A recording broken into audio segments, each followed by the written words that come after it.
জলঢাকা নদীর বাঁধ ভাঙা দুঃস্বপ্ন এখনো বয়ে নিয়ে বেড়াচ্ছে জলপাইগুড়ি ময়নাগুড়ির কৃষকরা। চোখের সামনে জলের স্রোতে ভেসে গেছে বসতবাড়ি, চাষের জমি, গবাদি পশু, টাকা পয়সা, সোনাদানা। প্রবল উৎকণ্ঠা নিয়ে দিন কাটছে সাধারণ মানুষের। গোটা এলাকা পরিণত হয়েছে ধ্বংসস্তূপে। এছাড়াও বন্যার জল জমে তৈরি হয়েছে ছোট বড় জলাশয় এবং পুকুরে। আচমকা বন্যার জল ঢুকে পড়ায় কোনো কিছুই তারা সঙ্গে নিয়ে বেরোতে পারেননি। সারা জীবনের সম্বল হারিয়ে ভাষা হারিয়ে ফেলেছেন। যে এলাকাটায় প্রচুর পরিমাণে জল জমে আছে, এই জায়গাতেই কিন্তু বহু মানুষ তারা বাস করতেন। তাদের বাড়ি ঘর একেবারে নিশ্চিহ্ন হয়ে গিয়েছে। সেই করুণ ছবি তুমি এই মুহূর্তে দেখতে পাচ্ছ। 15 বিঘা ধান নষ্ট হয়ে গেল, পাট গুলে গেল, 100 মন পাট সব গেল। এলে বালুটা ফেলা দিয়ে দিল। কি করব এখন? আমরা সরকারের সে দাবি চাই। সরকার এখন দাবি আমার কি পূরণ করতেছে দেখি।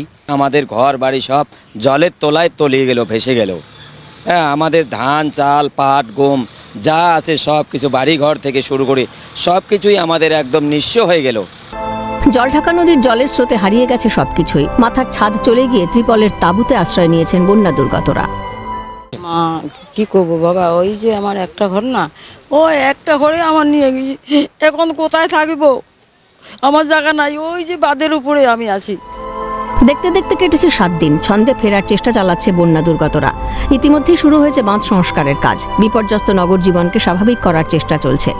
রাজ্য সরকারের তরফে ত্রাণ পাঠানো হচ্ছে এলাকায় এলাকায়। দলগতভাবে শাসক শিবিরের কর্মীরা খোঁজ নিচ্ছেন সকলের। সব রকমভাবে পাশে থাকতে জেলা প্রশাসনকে বার্তা দিয়েছেন মুখ্যমন্ত্রী মমতা বন্দ্যোপাধ্যায়। প্রশাসনের মতো কাজ করছে। আমরাও কিছু জায়গায় কমিউনিটি কিচেন চালিয়ে যাচ্ছি লাগাতার।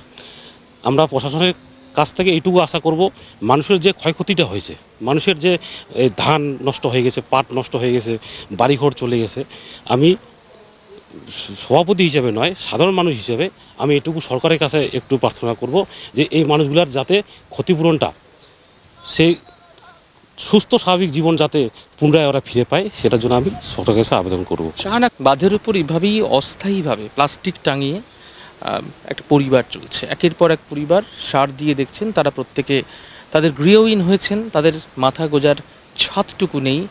আপাতত এভাবেই অস্থায়ী তাঁবুতে রাত কাটাচ্ছেন তারা প্রত্যেকে পরিবার নিয়ে। কি করবেন তারা কিছু বুঝতে পারছেন না। কবে আবার স্বাভাবিক হবে সব কিছু? আবার কবে ছন্দে ফিরবে তারা? কবে আবার বাড়ির ছেলেমেয়েগুলো যাবে স্কুলে? এই চিন্তাই এই মুহূর্তে ভাবাচ্ছে এই ভিতগাড়া এলাকার মানুষদের। শুভময়ের সঙ্গে রাজা, ক্যালকাটা নিউজ, ময়নাগুড়ি।